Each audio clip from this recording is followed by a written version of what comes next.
Good afternoon from, excuse me, Sacred Space at Titania's Realm.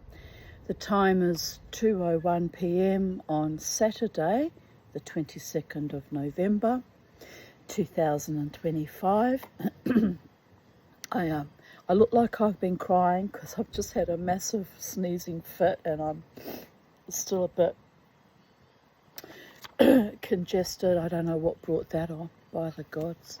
But anyway, I'm here and present and accounted for and ready to continue reading to you chapter 20 of 7 Types of Ambiguity.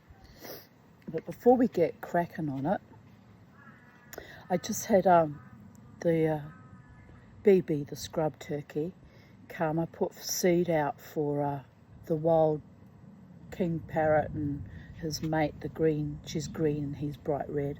The king parrots, Mr. and Mrs. King Parrot, or the king and queen, and they came down and they were taking great interest in my birdies and trying to figure out why they're in cages. It was actually really delightful. So I made a video and posted that up. It'll be in my short section. I've had trouble with YouTube all morning. It's not showing all my videos. I have to go in and out of the app and it's just caused all sorts of bother, but it's there. I checked, it is there. I had to fight to find it. Automatically it comes up with the list of all your videos. For some reason that component is missing this morning, so I don't know if it's an iPhone glitch or a YouTube glitch, but whenever I complain or send them feedback or let them know there's a problem, they don't respond and they don't fix the problem. So I can't really be asked, quite frankly. I don't get paid for any of this, so I'm not going to stress myself out about it. It's different if I were earning an income or something, or they were actually paying me for my output. So if you like and subscribe and comment, you keep my YouTube channel alive and functioning, or at least inspire me to carry on, because I don't get much motivation or inspiration from YouTube itself. In fact, I have a suspicion that they're shadow banning me again. A lot of videos are showing up with no views or no likes, even though I myself put a like on each of my video just to kick the algorithms into gear and to give myself a bit of validation and affirmation. Self-love's a thing, people of Earth. And I notice all those likes are missing, and when I go back and to put a like on, it won't allow it. So there's definitely a problem with YouTube itself or with my channel, and so I don't know how long I'll continue reading stories to you, because I'm finding this all a bit stress-inducing when things don't function properly and there's no basic respect of a reply when I do, on rare occasions, complain and let them know there's an issue and things need fixing. I find it very very obtuse indeed, but I suppose they've got millions of creators all over the world probably complaining about similar things, and if they don't care to fix their own computer glitches and I can't fix it on my end, then it's a fait accompli that eventually things just devolve and people drift off and join other platforms. I do have a platform on Rumble, but I never use it because I can never get in for some weird reason. And I did have a platform during the height of the COVID insanity on Odyssey, but again I couldn't upload videos from my iPhone, which was very prejudicial indeed, because I do everything on my iPhone. So that didn't take off. So YouTube has me as a captive audience, and look, by and large I've been very happy with YouTube, apart from the shadow banning and the silencing when the whole world went down in flames. But I'll probably never quite forgive them for that, but they were just as brainwashed and orchestrated and forced into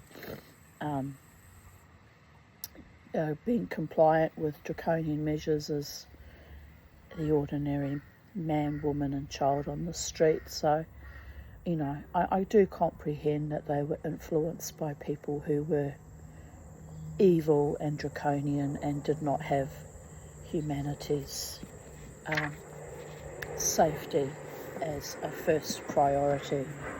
First, do no harm, and altering of DNA and invasions of body autonomy is very harmful indeed.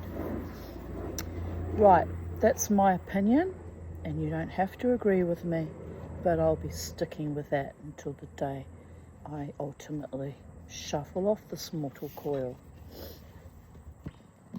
The other weird thing that happened today, but I'm very grateful, was I left Kermie's door open. I hadn't realised it was left open. It must have been when I went to put his fruit and veggie skew in his cage. So I was sitting here, you know, contemplating starting my video for you guys, you wonderful people of Earth, when I noticed his door was wide open. He's just sort of casually looked at me as if to say, I could have gone by now, Mama T. So I very casually just walked around the front of his cage and very calmly just shut the door in his cage, and he just didn't react at all. I'm very fortunate because he could have flown away and I never would have got him back again. But I think he himself knows he can't fly very well either, and he can't get lift. So he has a broken wing or something wrong with his wing in some aspect. So anyway, but he still might have given it a bloody good try, you know. Charlie used to take off on occasion, go on walkabouts. So I'm glad we didn't have that adventure, because it's very upsetting and stressful when your birdies go missing, and he's not tame enough that he would just come to me, whereas I knew when I went to find Charlie that she would immediately come to me. But he's a very good bird that he didn't escape, and I'm very happy about it, very happy and grateful that he's so contented it didn't enter his mind to escape. Well, there you go, people of Earth. But it means I have to be a bit more vigilant, make sure I don't do that again, because you know, if I keep doing that, there'll be too many opportunities for him to take off. Anyway, he's happily preening at the moment. He really is quite contented, and so is little Bo. He's preening too. Anyway, there's my little preamble for the afternoon. Excuse me, I really need to blow my nose, but I can't because I don't have tissues, so we'll just try and breathe. I don't know what caused that sudden allergy reaction, because everything's perfectly lovely outside. Even the sun's come out. When I put them out, it was grey and overcast, and I worried it might be raining, but it's still cloudy over in the south, but it's you know, and the east, but it's actually bright and sunny and blue skies above my head. Right, we'll continue on with chapter 20. One darker than black night, a fierce, deranged wind fell upon the city and upon me as I stood in an unfamiliar street. I had been there once before, but then it had been with Joe, and it was he who'd been tense. This time it was me, strafed and ridiculed by the wind, who was the supplicant. For all that I was embarrassed, nervous to the point of an arid tongue, I was unable to imagine any consequences arising from what I was about to do that were sufficiently dire to prohibit it.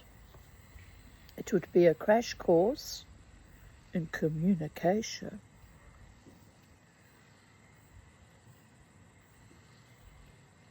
I rang the intercom and waited. the carefully manicured bushes, all dressed up for other occasions, but with nowhere to go to escape the beating convulsed in the wind. Only the massive pillars supporting the open gates to the sheer mansion remained unmoved. Did Manson live in a mansion? Probably. Cult leaders seem to know how to pull in great wealth and murder people. Eventually, a small, middle-aged foreign woman, a housekeeper, opened the front door. They must have been expecting someone, or she'd have screened me on the intercom. I trudged up the drive.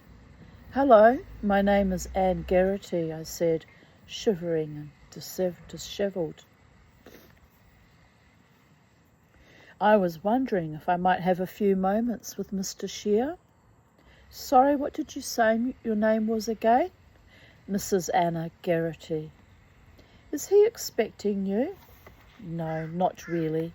He knows me and my husband Joe Geraghty, and I need to speak to him quite suddenly. No, not suddenly, but urgently.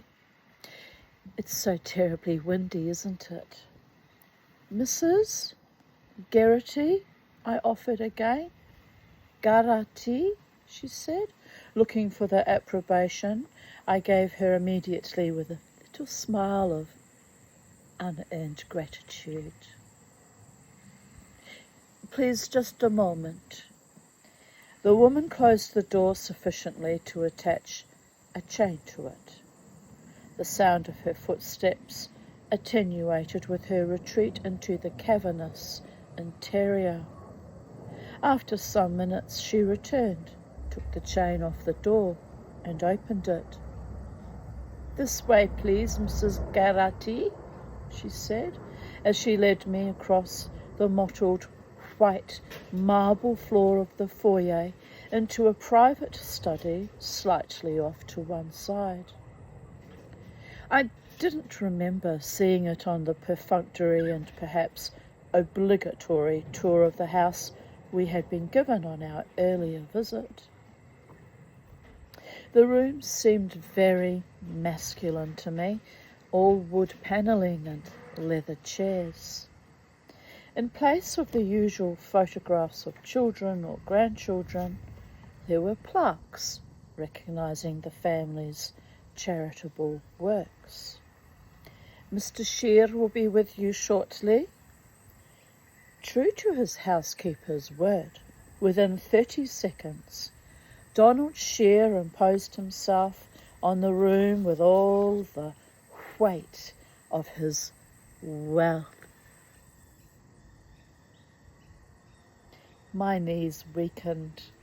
What the hell did I think I was doing there? He closed the door behind him firmly. "Mrs. Geraghty, to what do I owe this pleasure?" "Please call me Anna." "I must apologise for this intrusion. I've tried to phone you a number of times, but I haven't been able to get through." "What can I do for you, Anna?" I came to see if you could help my husband Joe. He's lost his job. Gorman got rid of him and his friend when you pulled out of that health insurance company share issue." "Yes, I heard. Mr. Shear, he's out of work and we can't service our mortgage. It's only a matter of time before we lose the house. You bear some responsibility." "Mrs. Geraghty, or was it Geraghty? The other day it was Geraghty. All right, we're back to Geraghty. Mrs. Geraghty." I slip in and out of pronunciations, don't I? I hadn't realised that until I started reading this book. "Mrs. Geraghty, Anna, I made a strictly commercial decision to opt out of that purchase. It was based on the best information available to me at the time. That Joe lost his job on account of it is unfortunate. But it's not my fault. These things happen. It's part of the game.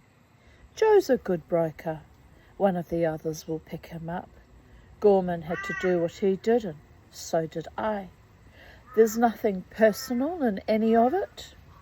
There is something personal, Mr. Shear. I have a son. Ah, yes, that. That must have been a terrible experience, even if even if you knew the man who took.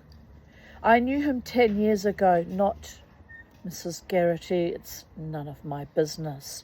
It's your business and Joe's. He doesn't have any business, Mr. Shear. That's why I'm here. What do you want me to do? Can you help him with a job?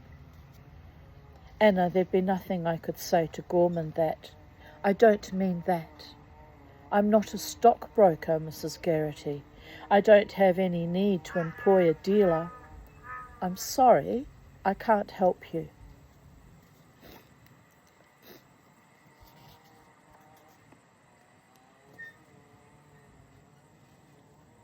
You know, I'm thinking about that. People are cruel when you're on a losing streak. They really are savage. He could have helped her if he really wanted to.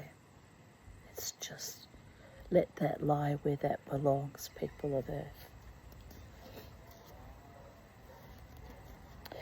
I sat in the car for a moment, more in shock at what I had tried than in the way it had turned out. On the way home, I called into Sophie's. Unusually for her, she was home and alone. Unusually for her also, she looked concerned when she saw me. You look terrible, she said. Anna, what's wrong? What's wrong? Come here, big sister. What's wrong, sweetie? Why are you crying? I'm so sorry, you. I'm so stupid. Oh, Anna, what are you talking about? I wish I had your. You never do the stupid things I do all the time. You're so level-headed. You've got your life so together. Are you kidding, Soph? I'm married to a man the public knows via the newspapers as the man who was having an affair with his son's kidnapper's whore. My marriage is a wreck the public gets to view every so often. It'll be on display soon again during Simon's trial. You're married and you've got Simon. I always liked Simon. What are you talking about? I haven't got Simon. Maybe not now, but doesn't anyone fucking believe me?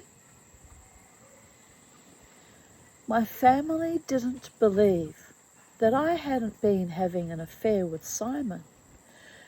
Not that this meant, as far as my parents were concerned, that I didn't have to let him languish in prison rather than admit the infidelity. Thought I saw something fly past at the corner of my eye. It looked red like the king parrot, but it was low, just going past the bromeliads. Well, it definitely wasn't the king parrot. He's not here. So, my goodness. It's a bit unusual, isn't it? Oh well, Mama T's like that. We'll say it was a fairy, although I didn't really see it well enough to ascertain if it was a bird or a fairy. Here goes BB, but he's over on this side and he's much bigger than what I saw out the corner of my eye. Oh well, greetings to Queen Titania and King Oberon, fairies. Enjoy the garden, the sacred space, and the peace. There was terrible fighting in the neighbourhood just after I posted on Facebook about my dream about my neighbour. I dream about him occasionally. It's a bit odd, but I'm sure he's fine. It was a very lovely dream, actually, apart from the fact that in the dream his sons came and chopped down the trees and turned it into a statue of an Indian god, and hacked at my weeping rose for some reason I had at the back garden. I did used to own weeping roses, but they were always grown in the front garden, and I had 3, one at a time. Each time they died, I replaced the other 2, and then the 3rd one died. So I was dreaming of a weeping rose at the back with a very thick trunk that they had cut and sliced into as though it was in a rose shape, and I was livid that they hacked at my rose. But I didn't yell at them. I just said, "Oh, that's lovely, but don't do that again," and picked a rose and gave it to my neighbour Tim. So he stuck it very winsomely behind his ear. It was quite a comical and unusual and strange dream, people of Earth. But anyway, what was I saying? Lost my thread. Fairies and birds and things running amok in my garden. Oh yes, I posted that, and after that I heard all this yelling and screaming from several different houses in my neighbourhood. I thought, it's such a beautiful afternoon, such a beautiful Saturday, you know, Shabbat if you're Jewish, and then we're fighting like demons. It's not even overly oppressively hot that can make you nervous or run a bit ragged. It's actually a perfectly lovely day. So who knows what the idiots are fighting about. But anyway, back to the story. Family honour and the sanctity of marriage is what one had to protect, not one's lover. Joe was the husband, the provider, and he had to be forgiven. Mind you, not if they knew I wasn't on the title of the house. "But you have him," she said. Sophie was crying too. "Who? You'll always have him to love, and he'll always love you." "Who?" "Sam." If only that were true, that your kids always love you. Oh, little Bo plucked out one of his feathers. He's busily preening and pulled out a loose feather. They're losing a lot of feathers lately. Kermie's lost his beautiful, exquisite, really long tail feathers. They're not completely lost. I've kept them in my collection of feathers, but he looks a bit funny with shorter feathers. Anyway, we'll continue on, beautiful people of planet Earth and all other interdimensional entities that listen in on my storytelling. Fairies, am I right? We'll continue on with... That was a bird flying up. We'll continue on with chapter 21.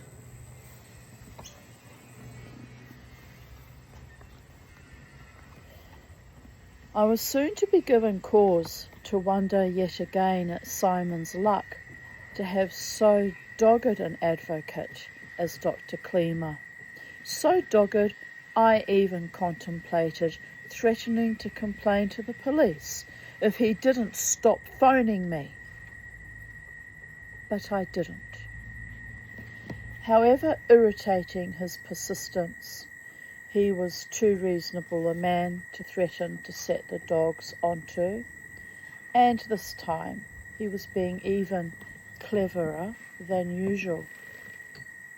"Mrs. Geraghty, I know what you must be going through at the moment, so I can imagine the effect on you and your blood pressure of a phone call from me." "How good is your imagination, Dr. Klima?" "Too good, I'm afraid." "Then I guess you must be either very brave or stupid." "I'm certainly the latter, Anna. I'm calling you for both grave and selfish reasons." And knowing how much you don't want to hear from me, I fortified myself with a liberal dose of scotch for the purpose. Great. A drunk, boundaryless psychiatrist. That's all she needs. Not even her psychiatrist, which makes it even more obtuse. Maybe I was going crazy, but now he even talked like Simon. It was this acknowledgement of self-interest that piqued my curiosity. What was in it for him? He wanted insurance against guilt. He said he knew I would be sceptical about what he was going to say to me, but for his own sake, he had to tell me that he suspected Simon was contemplating suicide. This was not something that had occurred to me, but when he forced me to think about it, it seemed far from out of the question. He was telling me because he thought a visit from me might bring Simon back from the precipice, at least for a while. There was nothing he could do if I didn't believe him, if I thought it was a trick. But if he didn't try one last time to get me to visit Simon, and then Simon did take his own life, his failure to try, would plague his conscience for the rest of his days. Was it a trick? I didn't know. But if it were, in placing this responsibility on me, it worked. The failure to try would plague his conscience for the rest of his days. What would Simon's suicide do to my conscience for the rest of my days if I didn't see him? How dare Klima assume that I would be able to live with it with equanimity? Or was he presuming precisely the contrary? There's another scrub turkey down there fluffing up his tail. That one's eating all the seeds I put out for the king parrots. They'd already gone, but I was wanting it out there for them, but the turkeys devoured it all. And you know what? I don't actually care because, and for a penny and for a pound, people of earth. Abundance at sacred space. Abundance, prosperity consciousness. Anyway.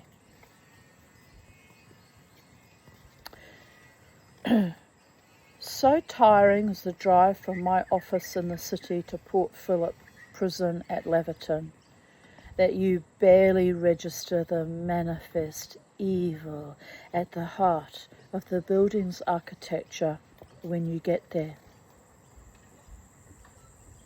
I was nervous. I had never been anywhere like this before. What if I visited him and it didn't save him? Ouch. Dr. Klima had said I needed only to reaffirm to Simon just how much our student relationship had meant to me. I had already done that publicly in cross-examination at the committal hearing. Presumably it wasn't enough, as supportive as it might be, to talk to Simon in prison about the good old days. What if that wasn't enough? What if it didn't work?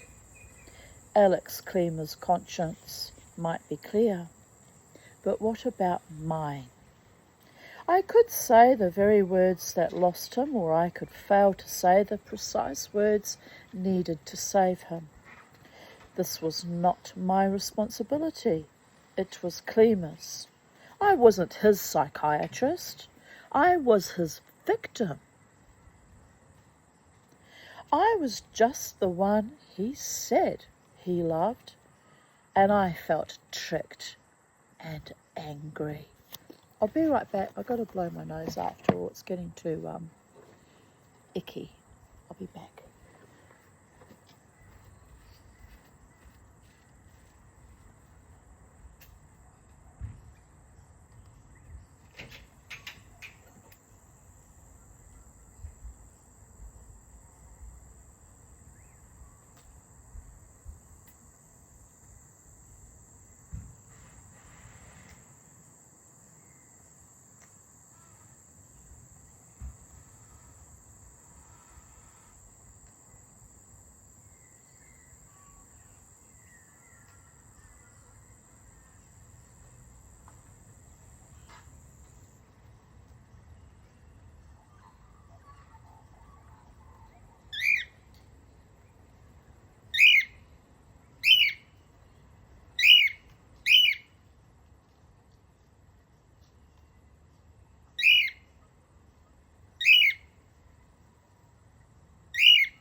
Singing lovely songs, little guy.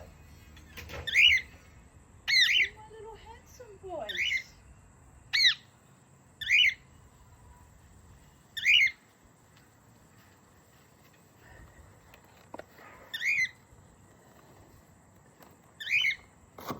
I tell you what though, people of Earth, since that last very bad illness I had, I was ill for about a month from it. When was that? July, August? All of August I think we lost. Yes, it was the very end of July when I came down with that bug. But since then, life's actually been very kind and sweet. I've actually experienced quite a bit of happiness and contentment and peace in my garden. So whatever evil flushed out with that last illness has been kind of a lifting of the veil and joy and delight in my garden. Maybe it's got a lot to do with feeling better and not so I was very weakened with that illness. I actually pondered a few times if I might actually die. Well, I didn't, obviously, because I'm here, but you know what I mean. Even my friends in Ramjet, they all got terribly ill. We all got ill about the same time. Some nasty bug going around. And yes, I got ill because it was raining when I went out to that gig, and it had been very, very cold. And then I was out walking in the rain trying to find Jared's new apartment, which I couldn't find. I had to call him in the end. And then I went to the gig, and I think that's right, it was really, they had the heating up, which was great, you know, keeping a warm club in winter. But coming from the freezing cold and being wet to being extremely hot and stuffy and then dancing wildly and sweating, I caught a very bad chill. But I think it was some kind of bug because everyone else was down for the count too, people of Earth. Anyway, here we are. Now it's November. August, September, October, November. 3 months later, apart from a bit of an allergy today, I'm doing remarkably well. I hope it's just an allergy and not some nasty, you know, spring cold. Enough is enough, being constantly sick, people of Earth. But looks like we're going to get some showers, boys. Yes, my little babies. Right, let us continue on with the story.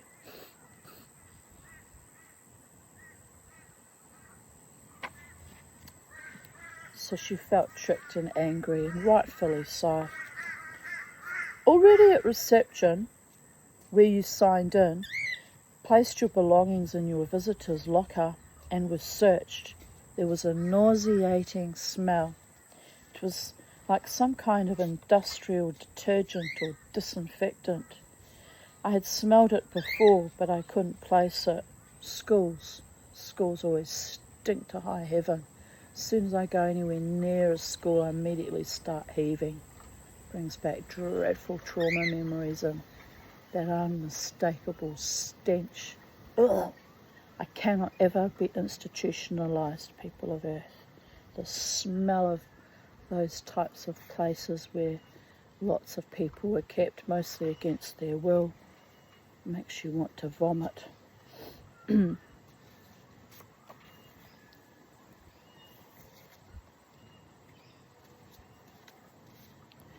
It wasn't confined to reception, despite having to walk outside across a desolate compound to get there. Once you were inside the visit centre, you were again assaulted by it. I had seen him in court, but now up close. He looked worse.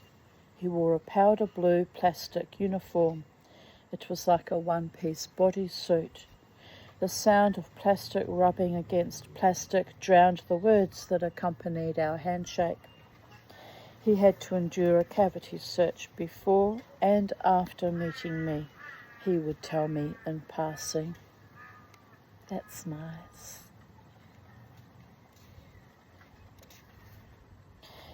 I looked around the room at the other prisoners and their families. It was entirely surreal being there, and I said so. Then, to make matters worse, as if they weren't bad enough already, we started to argue. It was almost as though we were a married couple. We argued about his taking Sam. We argued about our past relationship. And like a couple of pedants, we argued about the correct use of words in the media and about the ignorant self-righteousness of certain university students. I became tearful. He apologised, and when he did, it all poured out of me, and I blamed him for everything.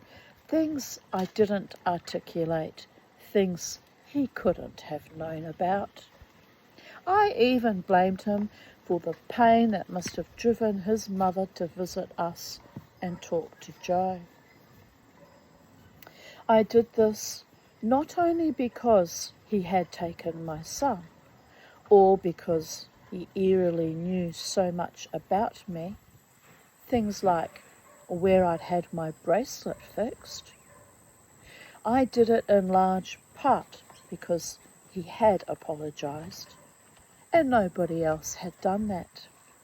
I didn't know people who did that anymore. We'll give him 10 points for having couth and courage and honour. I like a man who can apologise when he right royally fucks up. I won't wait for apologies though, because I'll be a shrivelled old desiccated corpse if I ever held my breath and waited for that, people of Earth.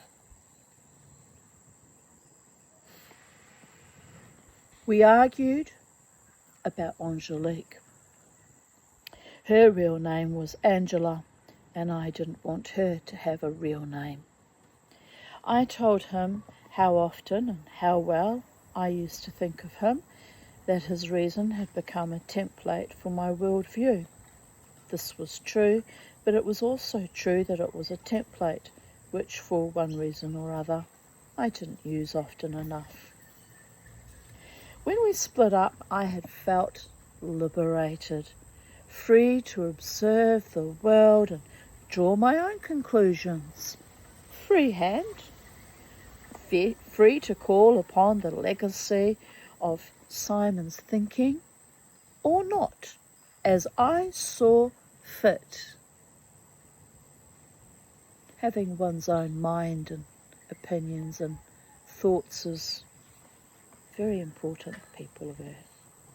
Other people oppressing you with their sanctimonious fucking bullshit, drains the fuck out of you.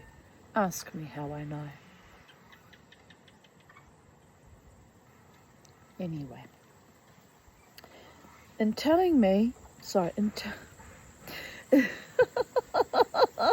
oh, you have to laugh. What's the old saying? Opinions are like assholes. Everyone has one.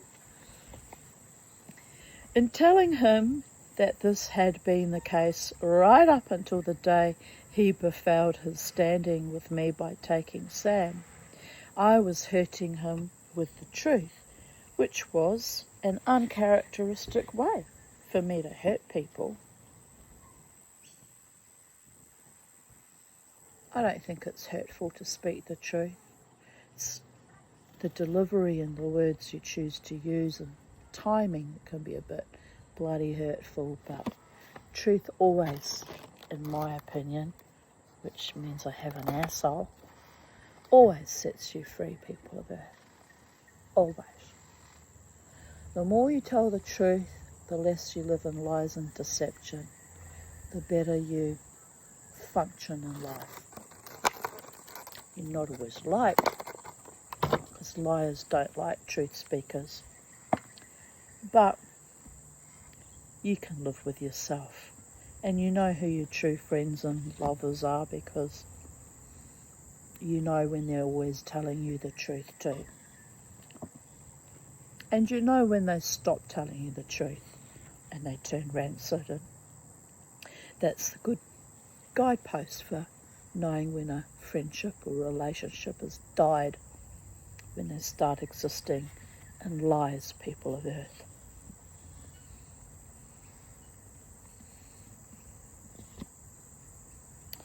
But I was angry. He was vulnerable, and it was his turn to become my victim. Tearful, angry and embarrassed, I told him to go fuck himself and got up to leave. You go, girlfriend.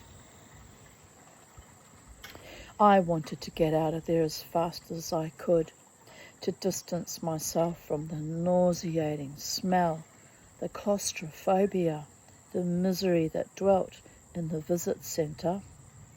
I stood up and began to walk away. And just as Simon had managed to reintroduce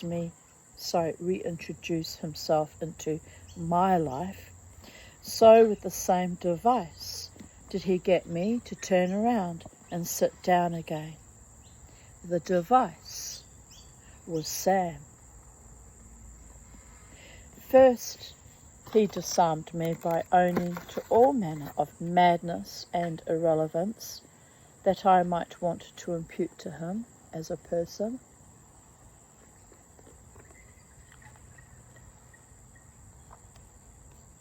Then he proceeded to talk about Sam with such searing feeling that I could not but hear him out.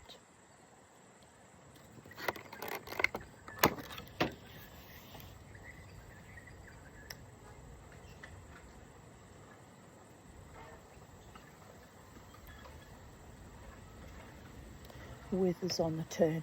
It was so lovely before. My little birdie boys, is it lovely in the garden?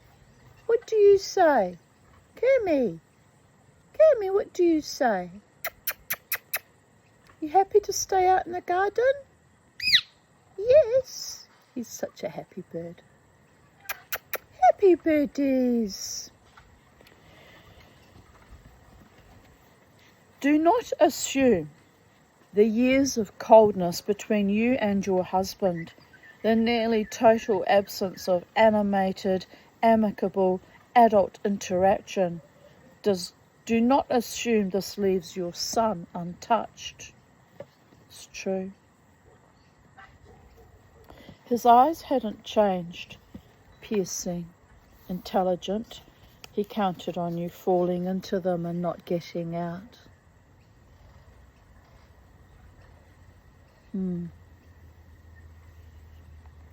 Don't say anything. None of my business. But you You must have thought about all of this.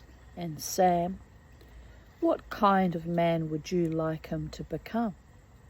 You must have had something, excuse me, in mind when you decided to have a child. I wanted my adult children to grow up to be kind and to treat me right, but not just me, but I guess treat everybody right. Not be perfect in any way, because no one is perfect, but basic kindness and respect was in order. Never mind, people of Earth.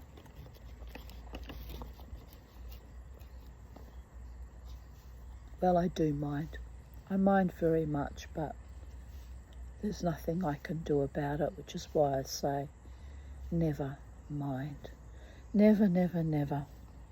Cast it out of my mind and carry on living my best life to the best of my abilities.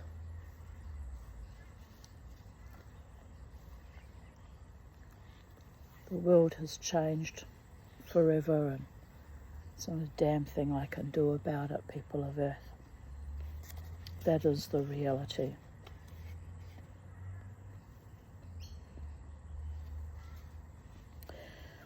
What kind of man would you like him to become? You must have had something in mind when you decided to have a child. You didn't have him for nothing.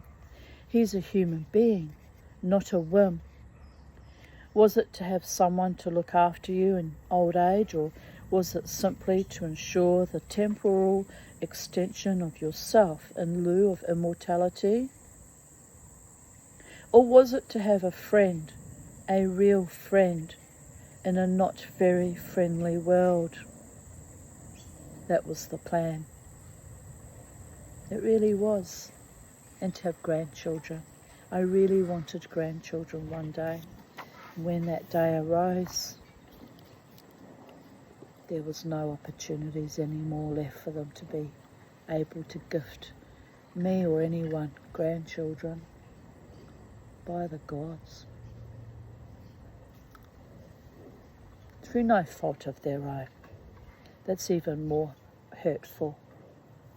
I'm sure that, Jasmine told me when she was only a teenager that she never wanted to have children, but I'm sure that Crystal would have liked at least one child. Maybe she changed her mind about that too. Who knows? We've all been poisoned as a species, and you know when someone's been completely, utterly poisoned, when they stand in front of you and tell you that they never wanted children because this world is so awful that they weren't going to bring children into this world.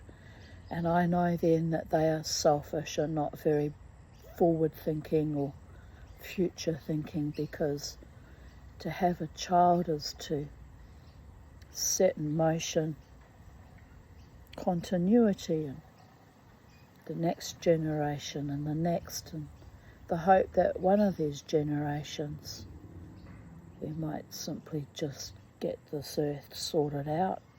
If you don't have children, who's going to be the genius that comes along that sorts all this awfulness out? Who's going to be the talents that are denied, the beauty that's denied, the creativity? People who tell me they never wanted children out of callous, superficial, misogynistic, fiscal bloody greed are soulless NPCs, empty, contributing nothing.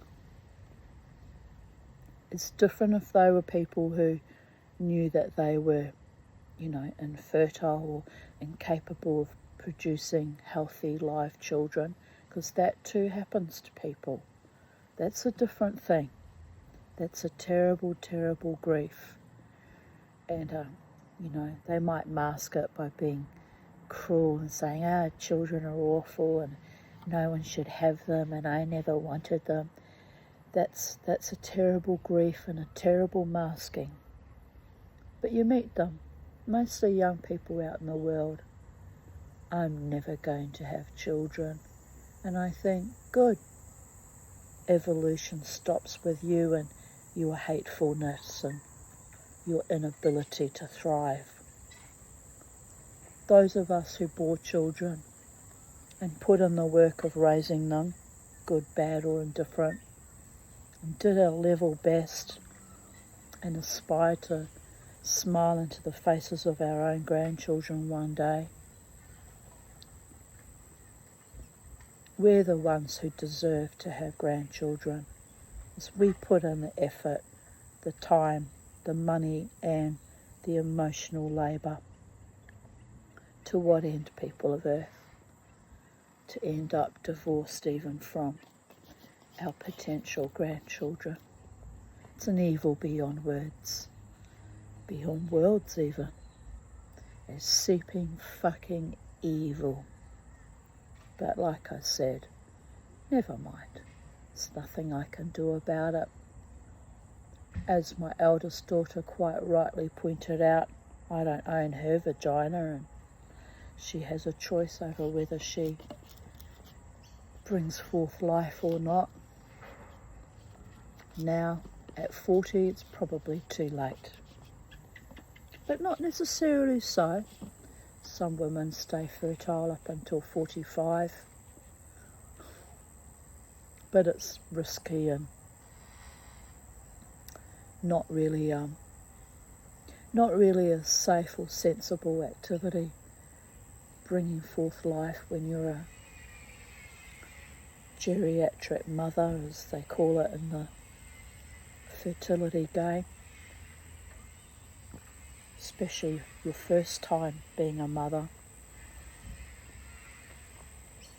There's quite a few women got caught out with menopause and fell pregnant again, like my auntie Sylvia, who had little Dion when she was 45, but she'd had 2 other children, in her younger years. Anyway, Dion was the light of her eyes and her greatest joy, and she was a wonderful woman, my auntie Sylvia Shine, a wonderful woman.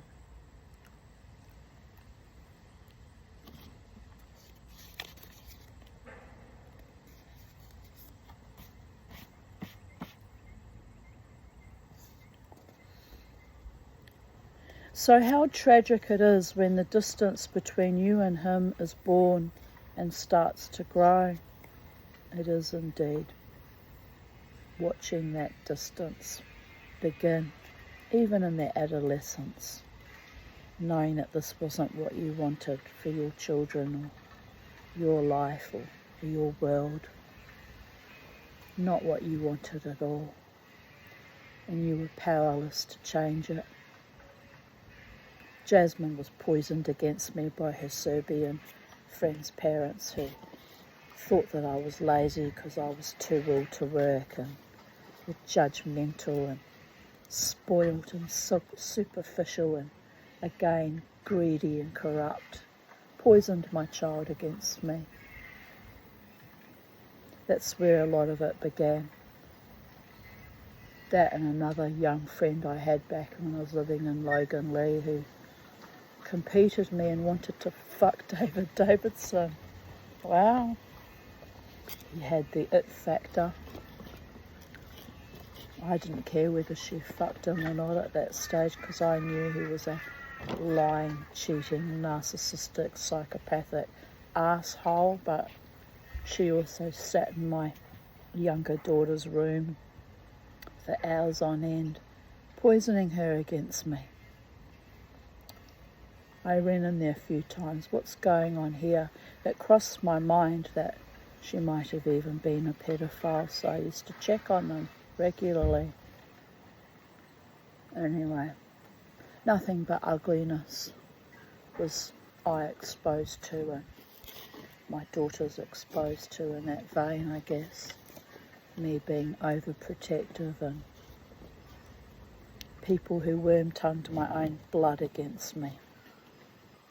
And I wasn't doing anything wrong, but trying to hold us all together and keep us safe. pay the rent and put food on the table and die of poverty. That was my crime. Losing everything and becoming poor. That was my unforgivable crime. Technically, it wasn't actually my fault. Man doesn't love you anymore and turns savage. Why should you suffer, be blamed for that? But that's how it is, people of Earth. It's an ugly world, and it will always be an ugly world. And, well, never mind.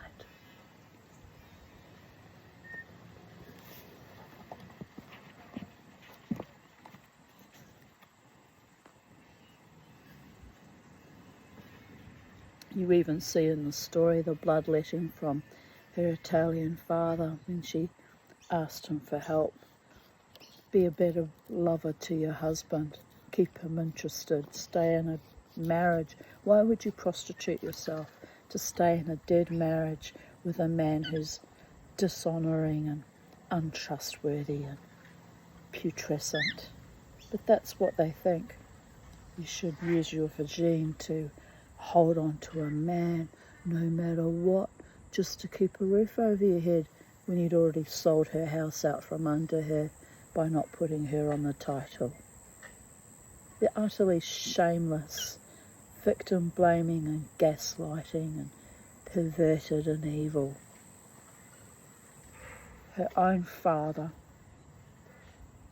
that would have been the end of that relationship too, when I realised couldn't trust my own father. Happened to me.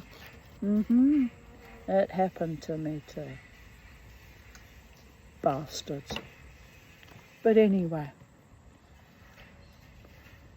here I sit in my garden with the wild birds and my tame, not quite tame birds, enjoying every day, people of Earth, as a defiance and a revenge against my enemies.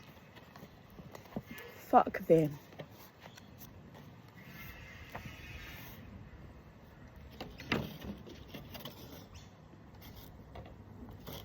Is it now, continues Simon, is this the time of the gestation of that wretched day when you realise that you don't recognise him?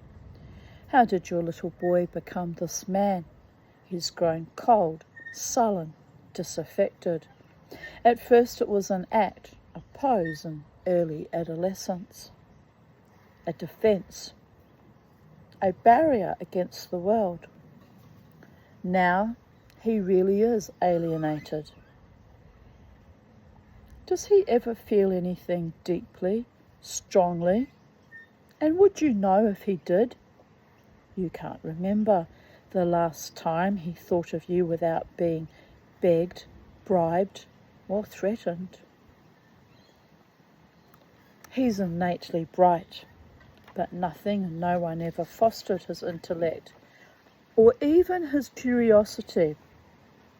So he just uses his intelligence as a weapon against others, against himself. But then, what did you offer him as a child? There was lip service to parenting fads, and many of the traditional values were mentioned occasionally. But what did he actually see? He saw space filled at times by absentee parents, flitting like ghosts around the pauses between the arguments. He saw his parents' lovers, maybe, or traces of them, more or less distinct, and a domestic helper, a refugee from the latest country to reap the benefits of globalization. He saw his parents straining, striving to never have to rely on any other person.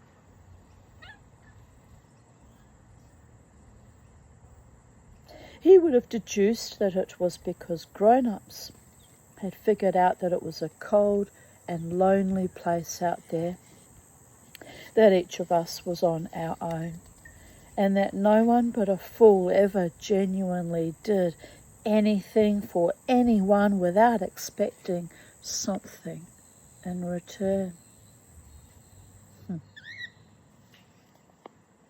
And if you were looking for something in return, why would you not see to it that you got back a little more than you gave?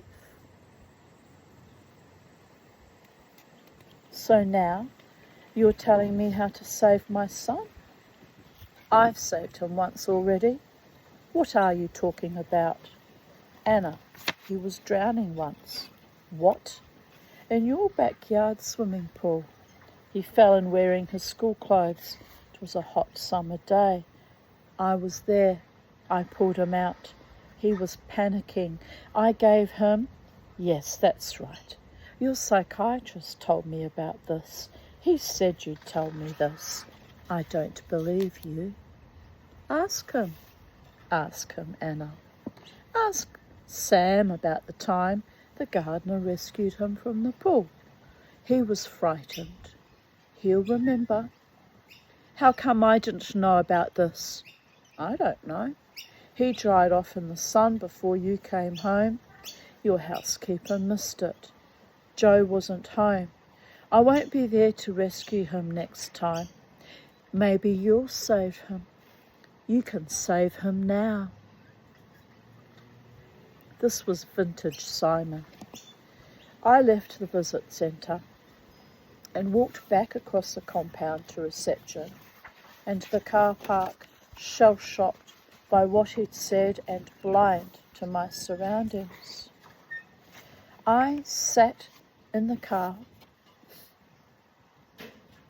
for a while, just staring into space before heading back to the city. Sam's mother had meant well, hadn't she? I had some Billie Holiday in the car somewhere. It was just a matter of finding it. Right, let me just see. I'll carry on with chapter 22, although it's a longer chapter, because I've done lots of segues and ramblings, and I feel I owe it to you, people of Earth, to give you at least one more chapter. Chapter 22. Joe wasn't going to talk to my father. He just wasn't. He had too much contempt for him. And then there was the small matter of the house being in his name only. Small matter. Jesus. Mind you, my house was in both my names, and my husband signed my signature without my permission, committing fraud. And on it goes and on it goes. The bastard.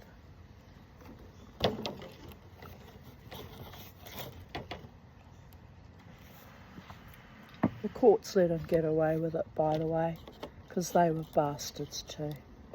They knew I didn't have money to pay for more lawyers, so they all worked me and did me a number.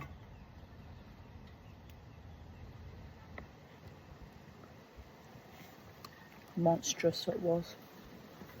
Absolutely monstrous. I watched that family court judge that day, ruin the lives of every woman in the courtroom. I was last to be called, and when he called my name, I tore strips off him. I already knew I'd lost everything, so I had nothing more to lose, people of Earth. You should have seen his wig slip sideways, and then tell me stutteringly that I could go for disclosure, knowing that I didn't have money to fight any longer. Bastards. Oh well. That was then, this is now.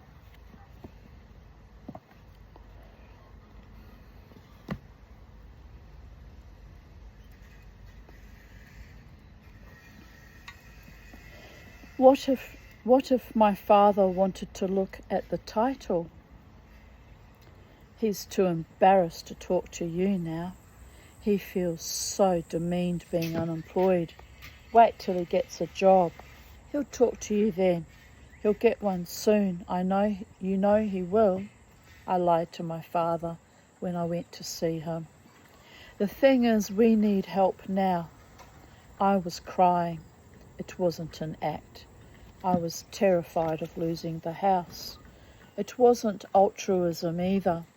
Despite not being on the title, I knew I'd be awarded at least half the house. Were we to separate? She knows nothing. She's delusional, like most women, trusting the court system. She's right out of her mind, but she doesn't know what she doesn't know, people of Earth. No one tells you what you sign up for when you sign that marriage certificate. No one. Feeds you the fantasy of happy ever after, and 20 minutes later you know it's all delusional.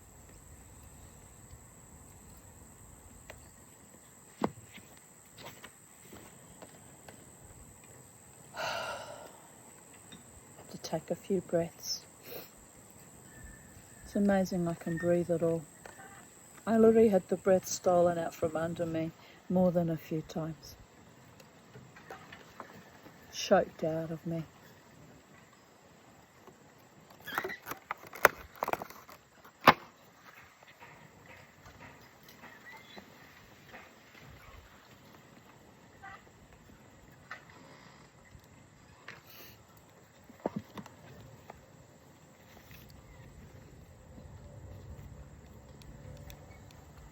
Sam had been traumatized enough.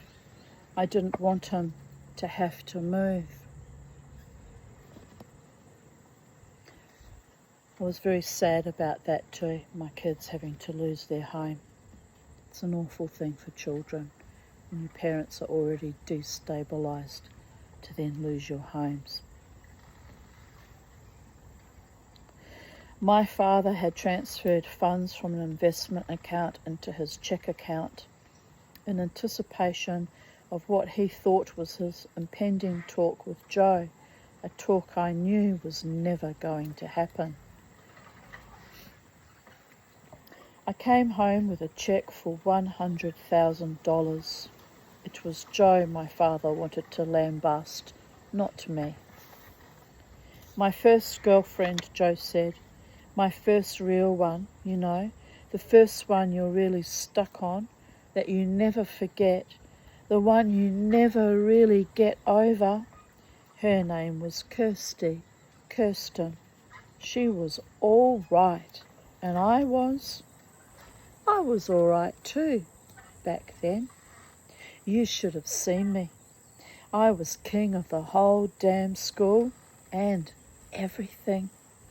Even you would have liked me then. I doubt it. Typical narcissist. He was drunk. I could smell it when I walked into the room, and he didn't try to hide the evidence. The glass with ice, a 2/3 empty bottle of Teachers, and some incoherent reminiscences. It used to be Shivas. This was how Joe dealt with our straitened circumstances. Kind of ironic that he chose to drink from a bottle called Teachers too. But then, I don't know. Her uncle died or some bullshit, he continued, and her father said she wasn't where she was meant to be, which was true, because she was with me, but it wouldn't have made any difference. I mean, how did her being with me cause her uncle to die? He'd taken too many sleeping pills. Joe, why are you telling me this? Her uncle gave her a good talking to, and we broke it off. Just like that. Cunt. Joe, why are you telling me this about your first girlfriend's father and all this? Your father just called. What did he want? He wanted to talk to me. To you? Didn't you take the call? I was busy. Where were you when he called? I'd just got home. Were you with your mother all that time? Are you checking on me? I'd never be able to stop you doing whatever you want. Sometimes, lately anyway, I noticed that I could sound like a bitch when I really hadn't meant to. Even I heard it that way, but once Joe had, there was nothing I could say to put everything back together. I'm going to have to find a place for her. Who? Your mother? Yep. What happened? Has something happened, Joe? She can't be left alone. I've got to find somewhere that can take her, but all those places really cost. That's if you can even find one with any room, one where they don't fucking bathe them in kerosene. Oh, Jesus. Did she get lost somewhere again? She set fire to the curtains. Oh, fuck. How? She was in the kitchen cooking. You know, the window near the stove. Oh no, not those curtains. She said she'd just turned around for a moment and all of a sudden... I don't think that's what happened at all. I think she had something on the stove and then left the room for some reason and forgot all about it. She denies this, but all the food was burnt. It wasn't just those curtains that had caught fire. I can cook for her, Joe. She doesn't have to cook. She could just heat it up. You already cook for her. Yes, but I could make something for her each day and label it Monday, Tuesday, etc. She'd forget you'd done it, and anyway, there's nothing to stop her setting fire to the place with your food. She's not choosy about her fuel. But she'd just have to put it in the microwave. You know those wheat-filled heat packs you put on sore muscles? Yeah? They're meant to go in the microwave for, I don't know, 2 minutes. She put hers in for 2 hours. There was smoke coming out of the kitchen when I got there. When was this? A couple of weeks ago. Why didn't you say something? I don't know. You were out when I got home, and then Sam was upset and I probably forgot. You didn't forget? Come on, Joe. How can I help if you don't tell me? How are you going to help her if I do tell you? I couldn't say anything at the time, but I knew exactly how I was going to help him. It was time to deposit my father's cheque. Ouch! Something just bit me on my foot. I told Joe I was expecting a raise at work. A raise and a bonus. I said we were all getting one. It was a stupid thing to say because even the combination of the two would be insufficient to keep up the repayments on the mortgage for long or to pay for a place in a retirement home for his mother. But it was all I could think of on the spur of the moment, and I had to do or say something to give him enough hope to stop drinking long enough to look for some kind of job. Long enough to do something to help his mother. She couldn't live with us. Not even we could. He said he couldn't go back to the bank again to talk about reducing the repayments until he could tell them he had a job. He did promise to keep looking. Then he asked me why I hadn't suggested that my firm try to place him. I didn't know what to say. It honestly hadn't occurred to me. Well, it had occurred to me. Then why didn't you?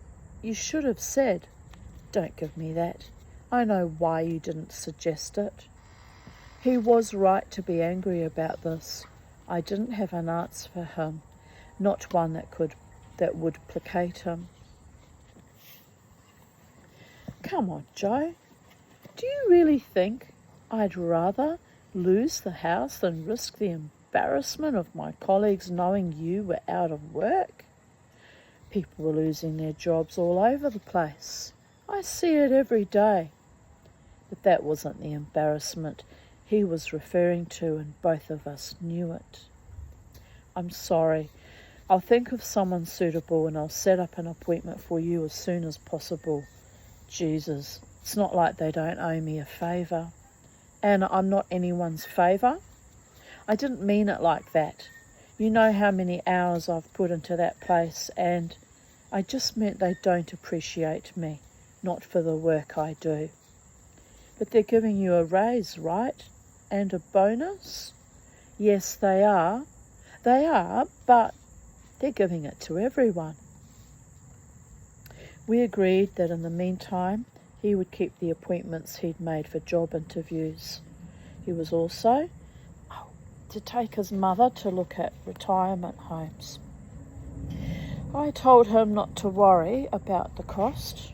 He had to find the best place for her as soon as possible. His mother needed more than a little persuasion. She kept insisting she was able to take care of herself. Then, when he finally did get her to agree, at least to come and look at some of the places with him, she suddenly changed her mind all over again, ostensibly because their first appointment was for a Sunday. Sunday was the day she went to visit her other son, Roger. Joe told her that Roger could miss a week, but still she resisted. What if they visited Roger later that day? No, it had to be the same time every week, otherwise Roger got upset. That she often visited him on a Saturday didn't seem to matter. It was as though there was something sacred about seeing him on a Sunday.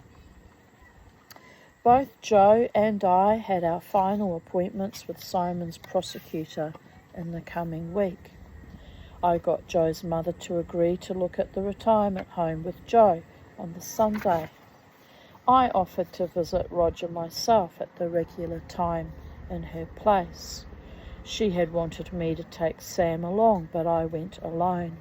I got Sophie to stay with Sam.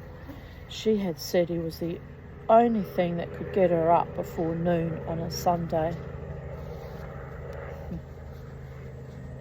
Roger was sitting in a chair, half facing the window. I could see Joe in him. Another patient, a cigarette in his hand, was standing nearby, rubbing himself against a chair. Roger? Hi, Roger. You remember me? You're Annie, Joe's girlfriend. Yes, that's right. I'm Joe's wife. Yes, Annie. I know. So pretty, Annie. We're so lucky, aren't we? Why, Roger? Why are we lucky? Joe calls me. He says, "Hi, Roger Dodger," and I'm the one. I'm Roger Dodger. Why are we lucky, Roger Dodger? Mum says we're so lucky, Annie. Why? Mum says we're so lucky to have you. So pretty, and she loves little Sam. I have pictures. My mum gives me pictures. Little pictures of little Sam and little baby. Who's the baby? Jesus, you silly. Where's Mum? Annie, where's Mum? She couldn't come today.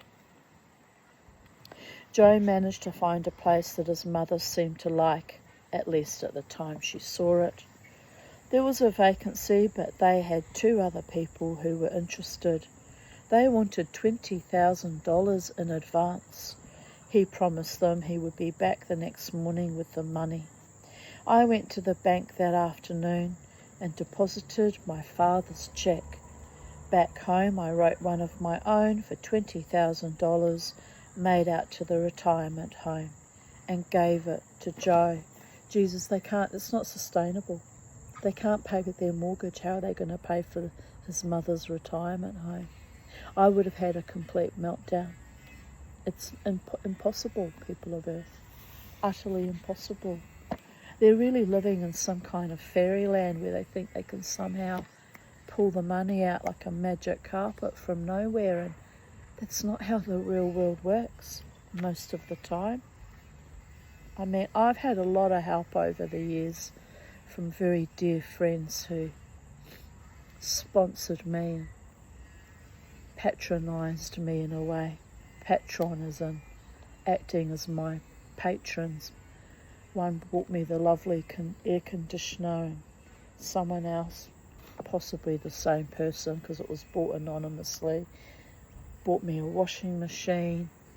At one time, astonishingly, they even offered to buy me a car, but I balked at that. I thought that was too much of a big ticket item. And, I wasn't comfortable with that, but I did ask for help with the air conditioner because I was dying from the incessant heat and menopause, and I'm so grateful for that assistance.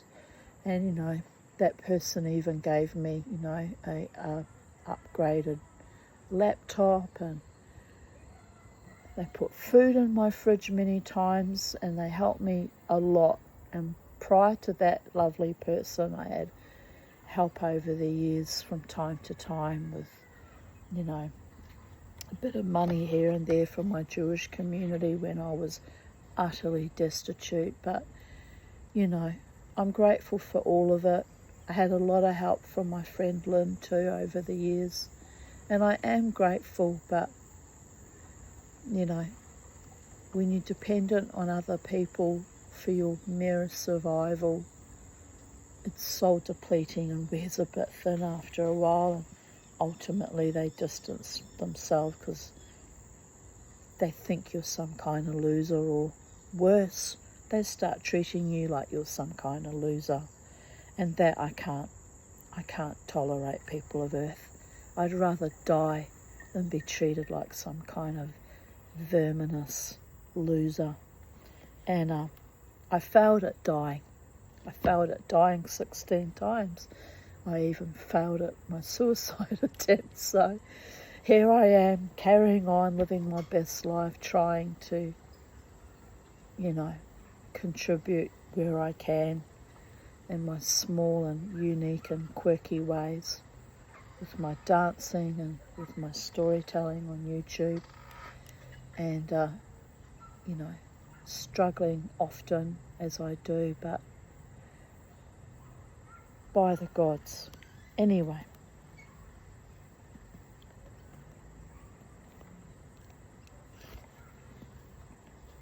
I had to decide which of my colleagues was going to get Joe as a client. Nobody ever liked being given a member of a client's family as a client.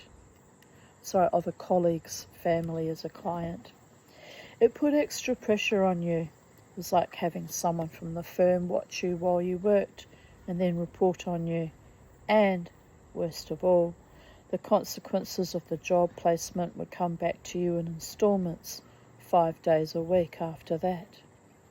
Since it all really boiled down to luck and to how well Joe sold himself at interviews, all my potential choices were equally good or ungood, as Orwell warned we might say.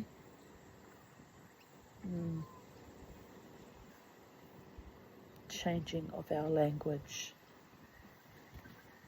with euphemistic, patronising undertones of sinister, epic contortions, people of Earth.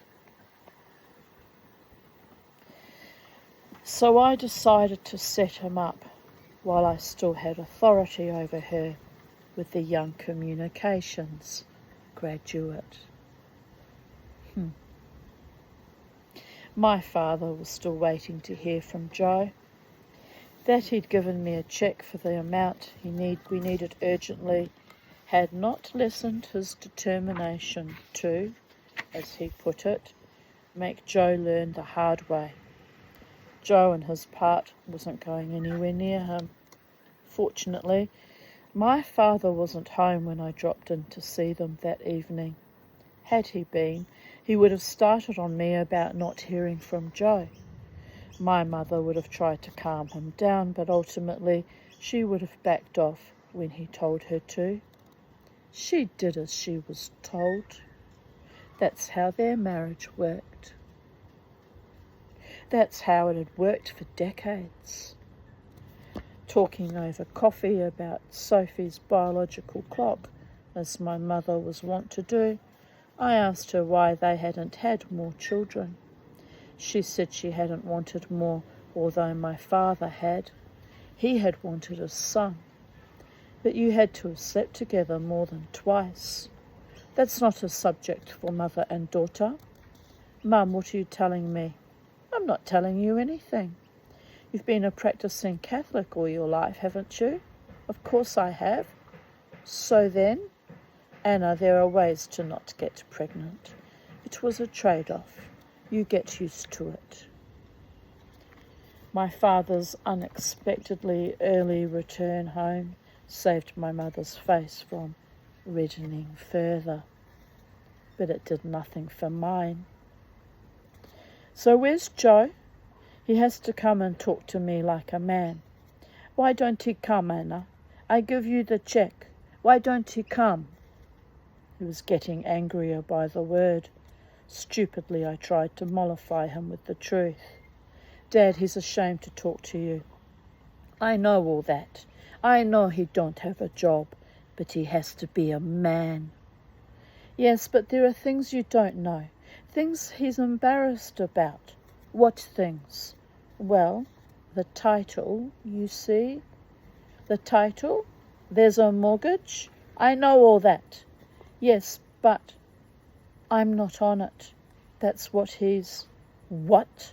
What do you mean you're not on it? Dad, the house is... It's entirely in his name. And the banks, I suppose. I'm not on the title. The bastardo. He did this to you? I'll kill him. I'll kill him. It's not too late. I'll fix him. Finally, your father acts like a father. Santa Maria, as the Italians might say. There was nothing I could do to stop him shouting, so I left. Simon's trial was starting the following week. I was due to have my final briefing or preparation session with the prosecutor at around the time of the appointment I'd made for Joe with my young colleague. My story hadn't changed, but my comfort in telling it had, and I wondered if the prosecutor noticed. Of course I didn't tell any of them I'd visited Simon. Nonetheless, something about my manner, about the way I gave my evidence, must have made them all a little wary.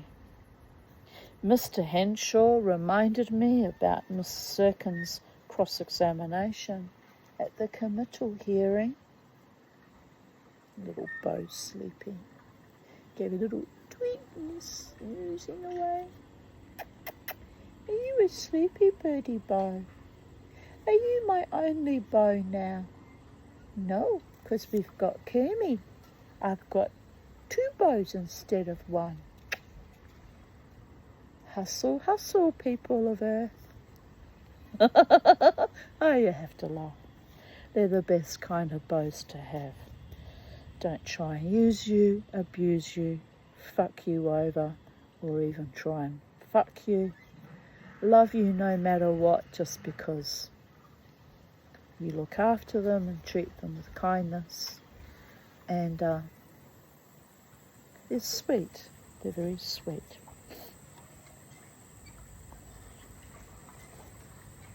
Do you remember how she asked you that whole long series of detailed questions concerning your relationship with Simon in your student days? He asked. Yes. Well, she's going to do that again, you know. So I meant to tell the truth, aren't I? And anyway, you said those questions weren't relevant. Yes, but they might be deemed relevant by the trial judge. Ms. Sirkin will use them to try to make it sound more likely that you were still, that is, at the relevant time, having an affair with Simon. But I wasn't. No, but if a jury thinks you were, they will also think it more likely that Simon did have your permission to pick Sam up from school. It raises or helps to raise a reasonable doubt. We don't want that. Look, I'm only telling the truth. It's all I've ever done. That's all we want, Mr. Henshaw said, before a new addition to their team, a woman I'd not seen before, suddenly put her hand on my wrist and said, Anna, there's the truth and the truth. If you really want to see this animal locked up for a long time, you don't have to agree with your earlier relationship. You don't have to agree that your earlier relationship was quite so peachy. I looked at this woman for a moment. Have we met?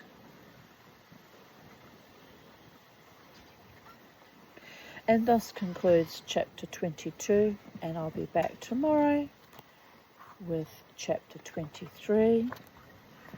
We're getting very close to the end of this book, people of Earth. It's been a journey, lots of painful reminders of my own parallel existence, and similar vignettes, although not quite the same, but close enough to be raw to the bone, people of Earth. And it is what it is.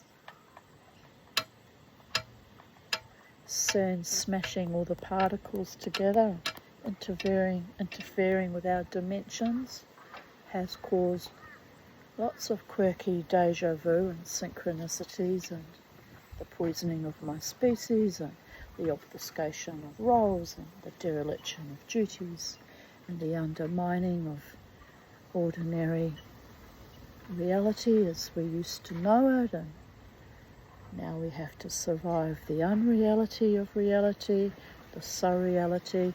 It's enough to make me grow a little moustache and twirl it like Salvador Dali and just quietly melt somewhere, but I'm quirky enough and have enough black humour to ride through this Sturm und Drang, people of Earth. So the winds come up and it's a beautiful afternoon, and I'm going to make another cup of tea and rejoice in my garden with my very snoozy birdie boys, and be happy and contented with what is. Look forward to what shall still might yet be, and yes, live in peace and equanimity and rock to and fro. Stimming, I think they call it, but I'm not really a stimmer. Occasionally I rock to and fro though, or pace. But I had an interesting night last night. I went to bed at 11, utterly exhausted. I was watching Little Bird, which was also a little bit triggering, but very wonderful show about Native American children being taken by the Canadian government and put into the foster care system, often against their will, against their parents' will. And it's still going on, apparently. Thousands of children have that happen to them every day in Canada. It's appalling. And so I was watching that, and then at 11 I decided that I was exhausted and went to bed and put on my CPAP mask and prepared to sleep.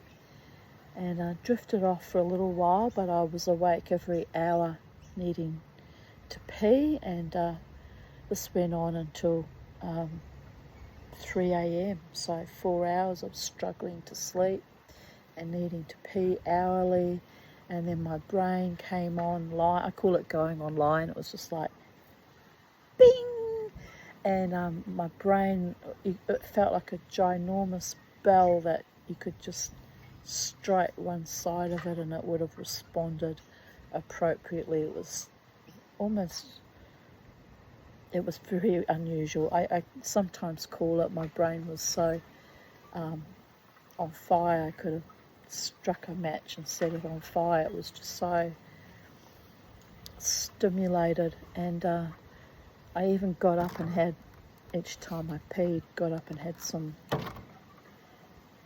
what are they called? Blueberries, because I was craving, in the night when I get up to pee, I crave sweets for some peculiar reason, and I had no chocolate in the house because I'd devoured all my chocolate. Must go out and buy some more actually.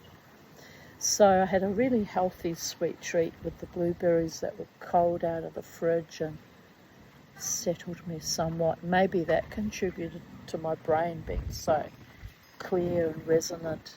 It's very unusual. I've had a few days and nights where there's periods throughout the day where suddenly my brain's just, I can feel it fully alive and synapsing, and it's like bing. 4 o'clock in the morning I wrote on Facebook, because I've got this weird thing that when I have insomnia during the night, I don't fall asleep until I've announced it on Facebook that I'm having trouble sleeping. And it's almost like I'm giving my subconscious permission. Right, you've spoken about it now and you've manifested it now. Now you can settle. And sure enough, I went back to bed, put my mask back on, lay my head down, and I was out, and I didn't wake up till 11:27 this morning from 4 a.m. So what's that? 7.5 hours of solid, uninterrupted sleep, which was badly needed. So it's a bit odd, very odd how I function like that. But as a consequence of waking up so late in the morning, the birdies were still with their little blankets over in their darkened room, so they missed half the bloody morning. And but they were so quiet that I think they can, I don't know how they can hear it, but they must hear that they must be aware that I'm sleeping. They were so quiet and they were so good. And then when I took their little covers off their cages and changed their water, got them ready and put them outside, little Bo was singing happily. And look, honestly, life is actually beautiful in spite of all the shit show and torture and wetting and whelping and brutality that I've endured in my entire life. I think this people of Earth, ironically, at the worst time for most people, has been the best time of my life. It's a bit incongruent, but I'm just going to go with the flow and take what the gods gift me as peace and joy and comfort and ease, and keep working towards my goal of getting better health even at this late stage of life, and see what manifests, and try not to sweat the small stuff, because there's a lot of stuff that we get very distressed about over that just steals energy from us and isn't actually worth our time to upset ourselves over. But having lost homes and a marriage, even a bad marriage, and status, and then having everyone jump on like verminous bubonic infested fleas, kicking me and feeding off me when I was down. That's happened multiple times in my life, and so I get a bit triggered by this story because I've lived it, people of Earth, absolutely lived it.